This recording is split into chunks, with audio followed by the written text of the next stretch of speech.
Pernah nggak sih teman-teman ngerasa frustrasi banget sama proses pemulihan emosional?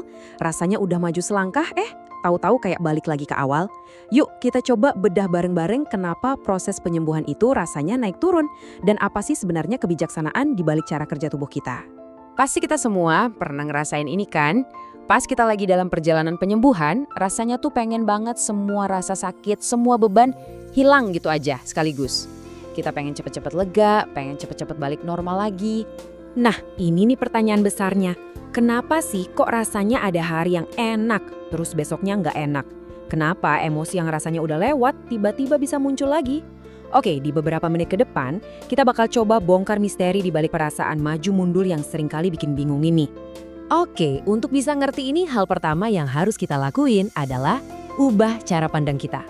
Kita perlu berhenti ngelihat tubuh kita kayak mesin yang kalau rusak bisa langsung dibenerin. Kita harus mulai melihatnya sebagai sistem biologis yang super cerdas dan protektif. Nah, lihat deh perbandingan ini. Kalau mesin, kan dia dirancang buat fungsi. Kalau ada yang rusak, ya udah, perbaiki saat itu juga, beres. Tapi tubuh kita beda banget. Prioritas nomor satunya itu keselamatan. Tubuh kita nggak akan pernah ngelakuin sesuatu yang bisa membahayakan dirinya sendiri, termasuk ngelepasin beban emosional terlalu cepat. Sekarang yuk kita ngintip sedikit ke dapurnya, ke alasan ilmiah di baliknya. Ternyata ada kecerdasan yang luar biasa di balik cara tubuh kita yang serba hati-hati ini. Dan pusatnya itu ada di sistem saraf kita. Oke, kenalan dulu yuk sama penjaga pribadi kita, sistem saraf otonom. Anggap aja dia itu kayak bodyguard atau satpam super canggih di dalam tubuh kita.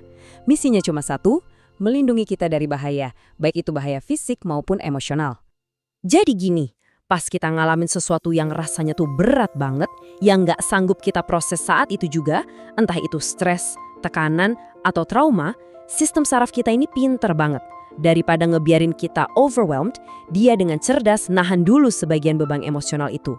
Ini tuh mekanisme pertahanan diri yang brilian. Nah, ini dia protokol keamanannya langkah demi langkah. Pertama, ada kejadian yang bikin kewalahan.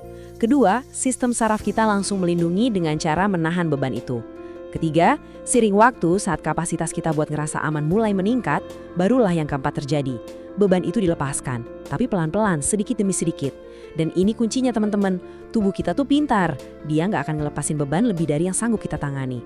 Nah, di bagian ini nih semuanya bakal jadi masuk akal. Siap-siap ya karena kita bakal ngeliat kemajuan dalam proses penyembuhan dengan cara yang bener-bener baru. Coba deh, kedengeran familiar nggak?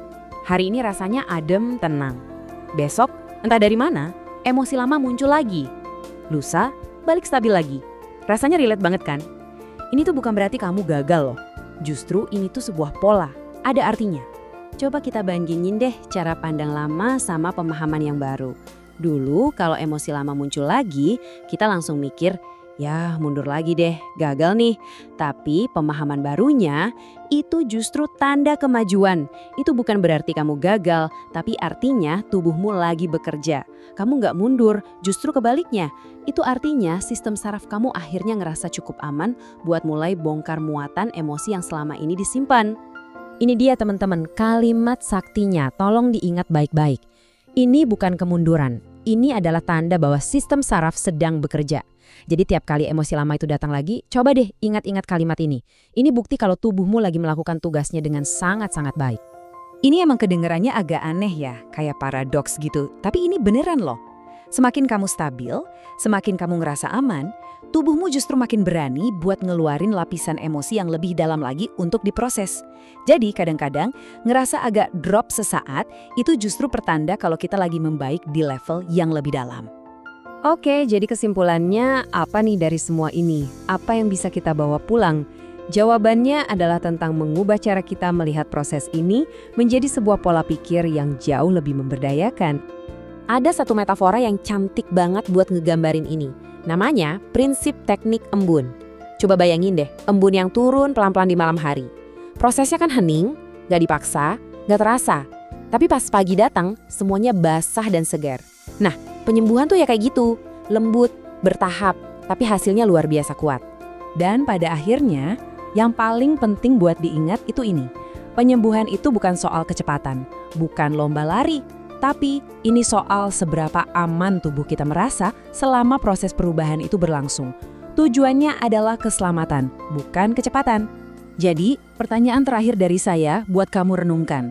Dengan semua pemahaman baru ini, siap nggak untuk ngelepasin tuntutan harus cepat sembuh dan mulai lebih percaya sama kebijaksanaan dan ritme alami tubuh kamu sendiri dalam perjalanan ini?